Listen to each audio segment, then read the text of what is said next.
Design of the phone may look familiar to you. It uses essentially the same body shape and components as the previous iPhone 4S, but the build of the phone is completely new. In fact, I spoke to Phil Schiller at the launch event for the phone, and he told me that while the design is an iteration of the previous version, it's kind of built from the ground up with new processes and new materials and new funky style. And the phone does look different when you get up close and personal with it. It's got these edges, these mirrored edges that are really beautiful looking. It's thinner.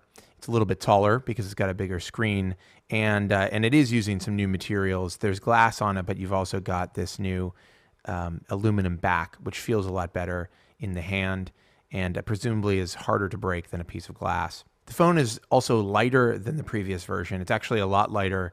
The first time I picked it up, I almost dropped it because I was expecting more heft. It feels smaller, it's thinner, but it overall feels smaller even though it's a little bit taller. The width is exactly the same as the iPhone 4S and the iPhone 4, so typing on it won't seem weird or awkward for most people.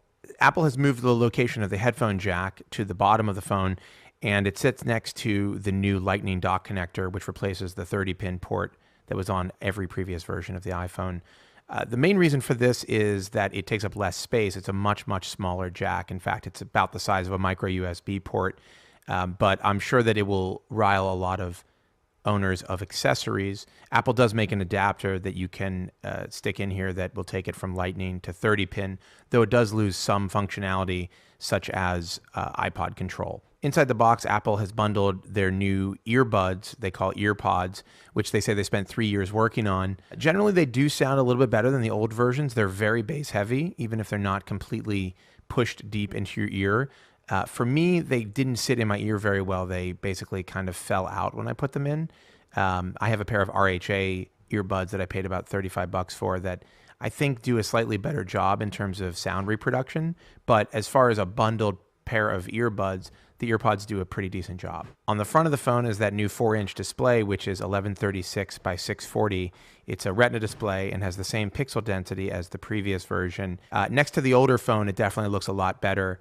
And even compared to terrific screens like the HTC One X display, it stands out as possibly the best looking display on the market right now. It's actually a little perplexing as to why they made the screen larger, because there's nothing in iOS 6 that really seems to be taking advantage of it. And in fact, as I mentioned in my review, there are some obvious areas where I feel they could have utilized the screen, for instance, with making the notifications a little less obtrusive, which Apple hasn't done. Apple has tweaked all of its first-party apps to utilize the extra space on the screen, and if you're running an older app, it will display the app in its original size with black bars on the top and bottom or sides of it, which isn't really that distracting, and certainly on the black version of the phone, you barely notice. But already developers are working on new versions of their applications. For instance, the CNN app, which takes full advantage of this space. Inside, Apple says the phone has been completely revamped as well. There's a new A6 chip, LTE on Verizon, Sprint, and AT&T here in the US and in lots of other places around the world. A larger battery, which Apple claims gets better battery life. The camera has been improved a bit as well. It's an 8-megapixel camera, which is what the 4S had, but Apple claims the optics have been improved, and based on the shots I've taken with it, I have to agree with them. The front-facing camera is now a 1.2-megapixel HD camera. That's 720p, not 1080, and you can do HD FaceTime calls with it as well. Along with the iPhone 5, Apple has introduced the latest version of its operating system, iOS 6. They've added some sharing options, which is really helpful. They've added Twitter and now Facebook into the notification center. They've added options to share via Twitter and Facebook in a bunch of different apps, Safari, for instance, which is very helpful. There are some more sizable additions to iOS 6. The biggest one is probably Maps.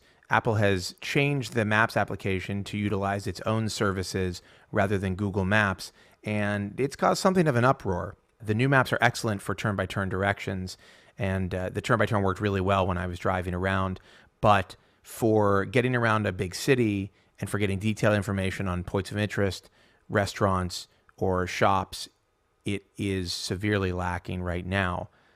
One of the more troubling aspects of the new version of Maps, at least for me, is that it doesn't provide any transit directions integrated with the Maps itself.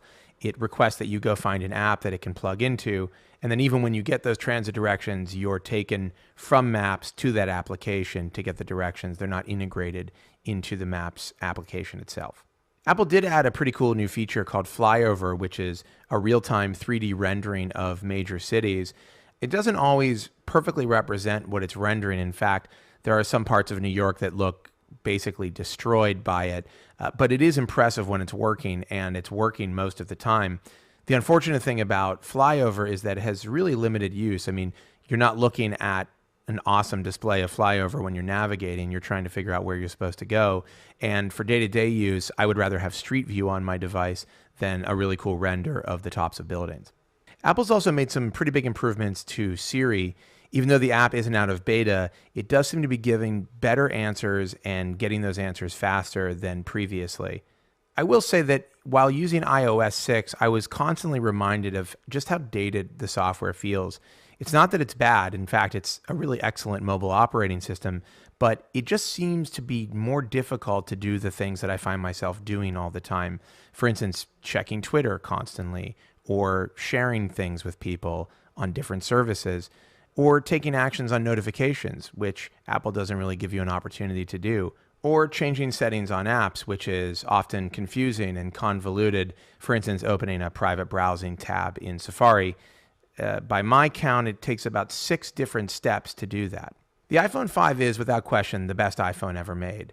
And for the mass market, it's the best smartphone on the market, in my opinion.